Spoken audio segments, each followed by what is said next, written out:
আদ্দিন হাসপাতাল, এটা গরিবের হাসপাতাল। এখানে একটি মেয়ের সিজার যদি প্রয়োজন হয় 30 থেকে 40 হাজার টাকার ভিতরে সিজার করা সম্ভব হয়। তারা যদিও সিজারের পক্ষে নয়, কিন্তু কখনো কখনো করতে হয়। যেই সিজারটা স্কোয়ারে করলে 1.5 লক্ষ টাকা লাগে কমপক্ষে, এভার কেয়ারে করলে আরও বেশি লাগে। তো সেই ব্যাংক কেন হাসপাতালকে বন্ধ করা হবে? 6টি বাচ্চা মারা গেছে জন্য? তো অন্য হাসপাতালে কি বাচ্চা মারা যায় না? ওগুলো কি বন্ধ করা হয়? আমরা দেখেছি যে এয়ারপোর্টের পাশে একটি স্কুলের উপরে যখন বিমান পড়ল, সেখানে অনেকগুলো বাচ্চা মারা গেল, সেই স্কুল কি বন্ধ করে দেওয়া হয়েছে? কিন্তু হাসপাতালের উপরে কেন ক্ষতিগ্রস্ত হলো? কারণ এটা গরিবের হাসপাতাল। এই হাসপাতালকে বন্ধ করে গেলে অন্য ধনী হাসপাতালওয়ালারা তারা ব্যবসা করতে পারবে। এজন্য আমরা বলবো, যদি হাসপাতালের কোনো নেগলেন্সির কারণে বাচ্চাগুলো মারা যায় তাহলে বিচার করা হোক, কিন্তু হাসপাতাল বন্ধ করা যাবে না। যারা এই বন্ধ করার উদ্যোগ নিয়েছে আমরা তাদেরকে অনুরোধ করব, হাসপাতালের আবার তাদের সার্টিফিকেট ফিরিয়ে দেওয়া হোক। তাদের যাত্রা যেভাবে চলমান সেভাবে চলুক। ইসলামী ব্যাংক এদেশের ইসলামপ্রিয় মানুষের হার্টের মতো। যারা সুদকে অপছন্দ করে তাদের টাকাই তারা ইসলামী ব্যাংকে আমানত রাখে। এদেশের ইসলামী জনতা ইসলামী ব্যাংক প্রতিষ্ঠিত করেছে অনেক স্বপ্ন দেখে। বিগত ফ্যাসিস্ট সরকার এই স্বপ্নটিকে একবারে ভেঙ্গে চুরে খানখান করার জন্যই তারা এস আলমকে বসিয়েছিল ইসলামী ব্যাংকের ঘাড়ে। এস আলম ইসলামী ব্যাংক থেকে প্রায় 1.25 লক্ষ কোটি টাকা বিদেশে পাচার করেছে। ইসলামী ব্যাংকে তারা সমূলে ধ্বংস করার জন্য কাজ শুরু করেছিল, কিন্তু জুলাই বিপ্লবের মাধ্যমে তারা দেশ থেকে পালিয়েছে। ইউনূস সরকারের আমলে ইসলামী ব্যাংক তার পূর্বের অবস্থায় কিছুটা ফিরে এসেছিল, কিন্তু আমরা জানি না বিএনপি সরকার কাদের ইন্ধনে, কাদের ইঙ্গিতে আবার ওই পুরাতন ষড়যন্ত্র নতুন করে শুরু করেছে।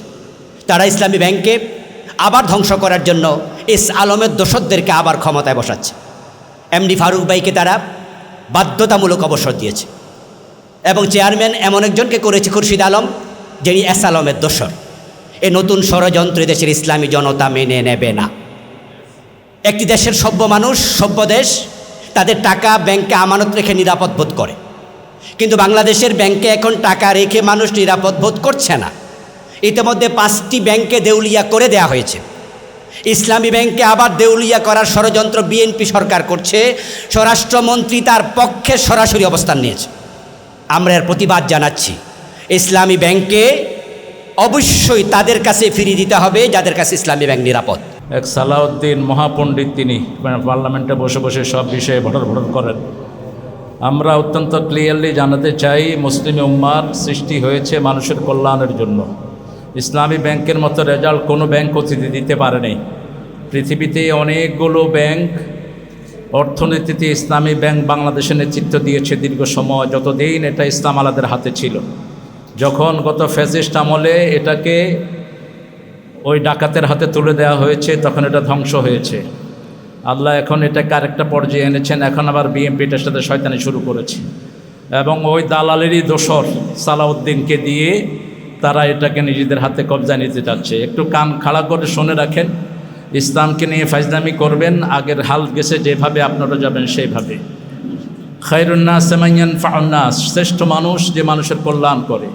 এই দুটি জায়গায় কল্যাণের জায়গা। ইসলামী ব্যাংক তাদের আরডিএস এবং ইসলামী ব্যাংক হসপিটাল দিয়ে কোটি কোটি মানুষের খেদমত করছে সারা দেশে। এবং আমাদের বাংলাদেশের মধ্যে বিশেষ করে ঢাকাতে আদ্দিন হসপিটালটি সবচেয়ে বেশি উল্লেখযোগ্য ভূমিকা রেখে আসছে গরিবদের জন্য। ইতিমধ্যে 4 লক্ষ শিশু এখানে জন্মগ্রহণ করেছে। অল্প কিছু শিশুর যে ঘটনাটি ঘটেছে এটার জন্য আমরা দুঃখিত এবং তাদের পক্ষ থেকে বলা হয়েছে আমরা প্রত্যেকটি শিশুর গার্জিয়ানকে 80 লক্ষ টাকা করে দেয়া হবে। তারপরেও এই খড়ক কেন তাদের উপর চালানো হচ্ছে? তাহলে বাংলাদেশ মেডিকেলকে বন্ধ করে দেওয়া হোক। অজস্র শিশু মারা গেছে বাংলাদেশ মেডিকেলে, বন্ধ করে দেওয়া হোক। বাংলাদেশে যারা এখন দায়িত্বে আছো, তোমরা দায়িত্বে আসার পরে 600 লোক নিহত হয়েছে, তোমাদেরকে বাতিল ঘোষণা করা দরকার। যদি কারো মৃত্যুতেই কারো কিছু বাতিল হয়, প্রথম বাতিল হওয়া দরকার এখনকার প্রধানমন্ত্রী সহ এই সিন্ডিকেট। আপনারা উল্টাপাল্টা সিদ্ধান্ত নেবেন না। আমরা দুনিয়াতে ভাষা শেওলা না, দুনিয়াতে ইসলামই থাকবে। আন্নাল আরদা ইয়ারসুহা ইবাদিয়াস সালিহুন, এই জমিন উত্তরাধিকার সূত্রে আমাদের প্রাপ্য। তোরা যারা চোর ডাকাত, তোরা এখানের ভাড়াটিয়া, তোরা লুটেরা, তোদের কোনো বৈধ রাইট নাই এই জমিনে থাকার জন্য। সেই জন্য আমরা অত্যন্ত বিনয়ের সাথে জানাচ্ছি, ইসলাম নিয়ে খেলাধুলা করবেন না। ইসলাম কারো বাপদাদার জিনিস না, এটা আল্লাহ রাব্বুল আলামিন নিজে এটাকে কন্ট্রোল করেন। ইন্না দীন ইনদাল্লাহিল ইসলাম, তোমরা যারা যে জাতীয়তাবাদের সোলং গলায় নিয়েছো, মান দা ইলা সাবিয়াতিন ফাহুয়া ফিন্নার, যারা জাতীয়তাবাদের দিকে ডাকে, এটা আন্দোলন করে, তারা সবাই জাহান্নামী। রাসূলের এই হাদিসগুলো মাথায় রেখে ইসলামের দিকে আসো এবং ইসলামের এই প্রতিষ্ঠানগুলোকে সুন্দরভাবে চলতে দাও। আল্লাহ তোমাদেরকে, আমাদেরকে সবাইকে ইসলামের চলার তৌফিক দান করুক। আপনারা জানেন যে ইসলামী ব্যাংক এদেশের গণমানুষের ব্যাংক। ইসলামপন্থীদের ব্যাংকিং ব্যবস্থায় 3 কোটি গ্রাহককে বুকে ধারণ করে ইসলামী ব্যাংক। আচ্ছা, আবার শুরু করি। হ্যাঁ জি, আসসালামু আলাইকুম রহমতুল্লাহি ওয়া বারাকাতুহু। প্রিয় দেশবাসী, আপনারা জানেন ইসলামী ব্যাংক আমাদের প্রত্যেকের ব্যাংক। ইসলামী ব্যাংকিং ব্যবস্থায় 3 কোটি গ্রাহককে বুকে ধারণ করে ইসলামী ব্যাংক পথ চলছে। যে ব্যাংকের রয়েছে 400টির উপরে শাখা, উপশাখা রয়েছে 271টার বেশি, এবং তাদের ব্যবহারযোগ্য আউটলেটের সংখ্যা 3080-র অধিক। বুথ রয়েছে প্রায় 3080-র অধিক বুথও রয়েছে, যেগুলো থেকে আপনি যে কোনো মূল্যে যে কোনো সময় আপনি অর্থ উঠাতে পারবেন। রেমিটেন্স যোদ্ধাদের আশার আলো জ্বালিয়েছে ইসলামী ব্যাংক।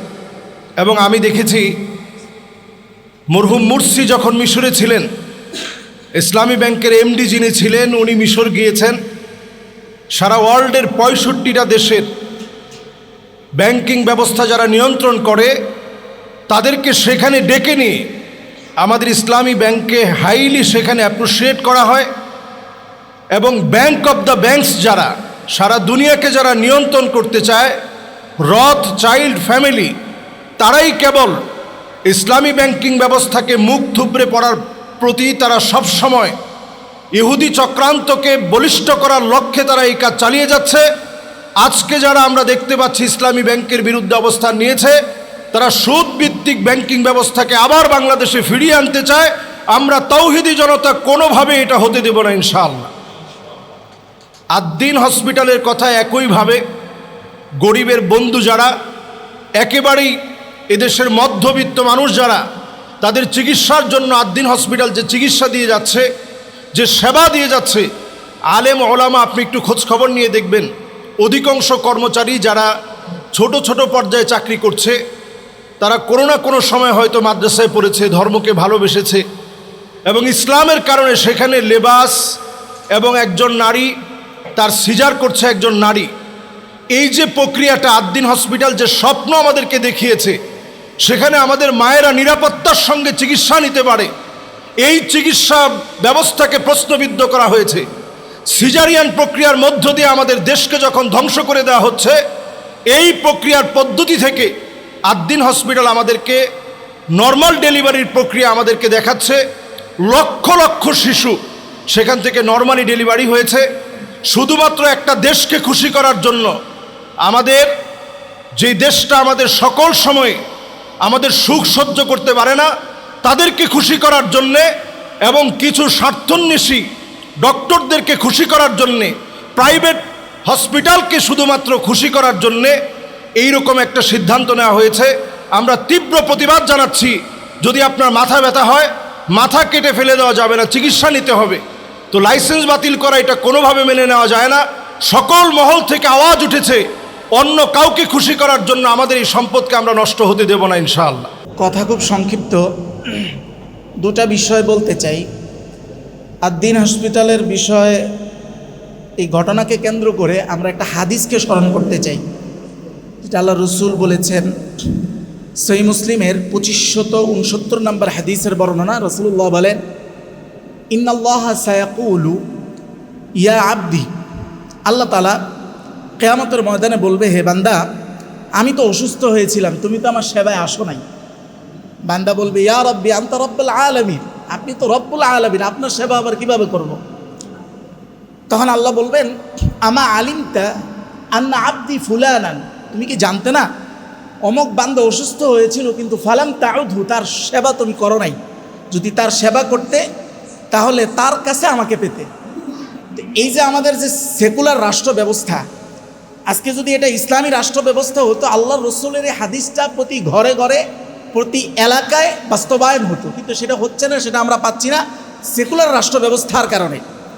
কিন্তু আদ্দিন হাসপাতাল এইটা যেন এই হাদিসের বাস্তবায়নের প্রজেক্ট নিয়ে এগিয়েছে, কিন্তু সেই সেকুলার ব্যবস্থা এতটুকু প্রজেক্টকে পর্যন্ত আগাইতে দিচ্ছে না বা হস্তক্ষেপ করতেছে। এটা একেবারে একজন ইমানদার হিসেবে এটা নিন্দা জ্ঞাপন, একদম সর্বোচ্চ নিন্দা, তীব্র নিন্দা যেটাকে বলে সেটা আমরা জ্ঞাপন করছি। 2 নম্বর, আল্লাহ রসুল সাল্লাল্লাহু আলাইহি ওয়াসাল্লাম মুস্তাদরাকে হাকিমের হাদিসে এসছে 2803 নম্বর হাদিস সম্ভবত, এই হাদিসের মধ্যে না 2308 নম্বর হাদিস, রাসূলুল্লাহ সাল্লাল্লাহু আলাইহি ওয়াসাল্লাম বলেন যে এলাকার মানুষ সুদ খায়, দুইটা গুনাহ যখন ব্যাপক হয়ে যায়, জিনা এবং রিবা, তখন ওই এলাকার মানুষ, ওই জনপদের মানুষ যেন আল্লাহর আযাবকে ইস্তাহাল্লু বিআনফুসিহিম আযাবাল্লাহ, আল্লাহর আযাবকে তারা নিজেদের জন্য হালাল করে নিল। এর মধ্যে একটা হলো সুদ, সেই আল্লাহর আযাবকে রাষ্ট্রীয়ভাবে প্রতিষ্ঠিত করা হচ্ছে। আবার আখিরাতে আল্লাহ বলছেন লা ইয়াকুমুনা ইল্লা কামা ইয়াকুমুল্লাযী ইয়াতাখাব্বাতু শাইতানু মিনাল মাস, এই সুদখোররা সেদিন দাঁড়াতে পারবে না যেভাবে শয়তান স্পর্শ করলে জিনে ধরা রোগী যেভাবে করে, তারা কিয়ামতের ময়দানে ওইভাবে করবে। রাষ্ট্রীয় কাঠামোগতভাবে আমাদেরকে সুদখোর বানানো হচ্ছে। সেই অবস্থার উত্তরণ হিসাবে ইসলামী ব্যাংক এগিয়ে এসছে, সেই সেকুলার রাষ্ট্র ব্যবস্থা ওইটাকেও হস্তক্ষেপ করেছে। এটার আমরা তীব্র নিন্দা জানাই। আর এখানে যে ইসলামী রাষ্ট্র ব্যবস্থার কোনো বিকল্প মুসলমানের যে নাই, সেটাও আমাদেরকে বারবার ভাবার জন্য খোরাক দিচ্ছে, আমরা সেটা তীব্র নিন্দা জানাই। অত্যন্ত দুঃখ এবং ভারাক্রান্ত হৃদয় নিয়ে আজকে আমরা বাংলাদেশের ইকোনমির প্রাণ, বাংলাদেশের শীর্ষস্থানীয় ব্যাংক, কোটি মানুষের আস্থার প্রতীক ইসলামী ব্যাংক বাংলাদেশ পিএলসির শীর্ষস্থানীয় একটি অর্থনৈতিক প্রতিষ্ঠান এবং দেশের সর্ববৃহৎ বেসরকারি বাণিজ্যিক ব্যাংক ইসলামী ব্যাংক, কোটি কোটি মানুষ আস্থার প্রতীক এই প্রতিষ্ঠানটিকে ধ্বংস করে দেওয়ার জন্য এর সূচনা লগ্ন থেকেই অপচেষ্টা আমরা প্রত্যক্ষ করে আসছি। কিন্তু তাওহীদি জনতার এবং বাংলাদেশের খেটে খাওয়া সাধারণ মানুষের অফুরন্ত ভালোবাসা নিয়ে এই ব্যাংক টিকেছিল। কিন্তু সম্প্রতি আমরা দেখছি যে এই ব্যাংককে নতুন করে আবার ধ্বংস করার অপচেষ্টাকারীরা আবার নতুন করে অপচেষ্টা শুরু করেছে। আমি বাংলাদেশের আলেম ওলামাদের পক্ষ থেকে, বাংলাদেশের তাওহীদি জনতার পক্ষে আমি সাধারণ একজন মানুষ হিসেবে, একজন আমানতকারী হিসেবে এর তীব্র ঘৃণা এবং প্রতিবাদ জানাচ্ছি। আমরা আশা করব বাংলাদেশ সরকার তাদের অতীতের ভুল থেকে শিক্ষা নেবে, ফ্যাসিস্ট সরকার থেকে তারা শিক্ষা নিয়ে এ ধরনের জনপ্রিয় প্রতিষ্ঠানগুলোকে ডিস্টার্ব করার মানসিকতা পরিহার করে এ ধরনের প্রতিষ্ঠানগুলোকে রক্ষা করার জন্য তারা উদ্যোগী হবে, এই প্রত্যাশা আমি ব্যক্ত করছি। প্রিয় সুধী, প্রিয় দেশবাসী, আপনারা সবাই জানেন ইংরেজিতে একটি কথা আছে, no one can block the sun with one hand, কেউ চাইলেই তার হাত দিয়ে সূর্যের আলোকে আড়াল করতে পারে না। হিংসুকেরা বিষ পান করে তারা আশা করে যে তার প্রতিপক্ষ মরে যাবে। বাংলাদেশে ইসলামী ব্যাংকের ক্ষেত্রে এবং আদ্দিন হাসপাতালের ক্ষেত্রে আমি বিশ্বাস করি ঠিক তাই হবে। সবশেষ যে কথাটি বলতে চাই, বাংলাদেশে যারা চিহ্নিত ইসলামের দুশ্মন, তাদের সাথে আমাদের মতো পাঞ্জাবি পরা কিছু মানুষের সুর মিলে যাচ্ছে। আমরা এটার জন্য তীব্র প্রতিবাদ জানাই এবং আশা করব এই জনপ্রিয় প্রতিষ্ঠানটিকে রক্ষা করবার জন্য দল মত জাতি ধর্ম বর্ণ নির্বিশেষে সকলে আমরা রাস্তায় নেমে আসব। প্রয়োজনে আমরা আন্দোলন করব, সংগ্রাম করব এবং প্রয়োজনে আমরা এই ব্যাংককে রক্ষা করার জন্য আমাদের সর্বস্ব বিলিয়ে দিব ইনশাআল্লাহ। তবু এই ব্যাংককে আমরা ধ্বংস হতে দেব না, এই ব্যাংক আমরা রক্ষা করেই ছাড়বো ইনশাআল্লাহ। আল্লাহ তাআলা আমাদের সকলকে ইসলামিক এই ইকোনমিক ইনস্টিটিউশনগুলোর পাশে দাঁড়াবার তৌফিক দান করুন। প্রিয় দেশবাসী, আমরা অত্যন্ত দুঃখের সাথে লক্ষ্য করছি বাংলাদেশের প্রথম ইসলামী ব্যাংক ইসলামী বাংলাদেশ লিমিটেড, এদেশের গণমানুষের ব্যাংক এবং এই দীর্ঘ জার্নিতে এই ব্যাংকটি সব দিক থেকে এক্সেলেন্ট হয়েছে। রেমিটেন্স বলেন, ইনভেস্টমেন্ট বলেন, ডিপোজিট বলেন, সব দিক থেকে সকল ব্যাংকের ভলিউম যদি আপনি একদিকে রাখেন আর ইসলামী ব্যাংকের ভলিউম একদিকে রাখেন, একসময় এমন ছিল যে ইসলামী ব্যাংকের ভলিউম বেশি ছিল। এটা ইসলামের শত্রুদের চোখে ধরা পড়েছে। বিশেষ করে যারা ইসলাম বিরোধী তারা এই ব্যাংকটিকে ধ্বংস করার জন্য চেষ্টা করছে। 24-এর গণ আন্দোলনে যেভাবে এই ফ্যাসিস্ট সরকারকে হটিয়ে দিয়েছে, ইসলামের বিরুদ্ধে যদি সরকার এইভাবে অবস্থান করতেই থাকে, হতে পারে ইসলামী ব্যাংকের আন্দোলনের মাধ্যমে সরকারের একসময় পতন হবে ইনশাআল্লাহ। আদিন হসপিটাল এটা একটি শরিয়া ভিত্তিক হসপিটাল, যেখানে কেবিনে যদি কোনো মহিলা ভর্তি হয় তাহলে সেখানে পুরুষকে তারা থাকতে দেয় না। তো এই যে শরিয়া ভিত্তিক একটি হসপিটাল যেখানে ম্যাক্সিমাম ডেলিভারি হয় নর্মাল, আমার বড় ছেলেটা আদিন হসপিটালে নর্মাল ডেলিভারি হয়েছে, এবং সেখানে একটা উইমেন্স হসপিটাল, এটা সকল কর্মচারী মহিলা, এই মহিলাদেরকে সার্ভিস দেওয়ার জন্য, এবং এখানে একটি উইমেন্স মেডিকেল কলেজ রয়েছে, একেবারে মহিলা মেডিকেল কলেজ। তো এই সুন্দর ইসলামের সৌন্দর্য ফুটিয়ে তোলার কারণে যারা ইসলামের বিরোধী তাদের এখানে নখ পড়েছে। আমরা আশা করব যে এগুলোর প্রতি লোলভ দৃষ্টি না দিয়ে আপনারা নিজেরা অন্য হসপিটাল করুন, আর দাদা বাবুদেরকে খুশি করার জন্য এদেশের হসপিটাল ধ্বংস করে তাদের ব্যবসায় হালে পানি ধরার জন্য চেষ্টা করবেন না, তাহলে এর অবস্থা অত্যন্ত খারাপ হবে। আল্লাহ পাক সবাইকে হিদায়াত দান করুন। জাযাকুমুল্লাহ খায়র। আসসালামু আলাইকুম ওয়া রাহমাতুল্লাহি ওয়া বারাকাতুহু।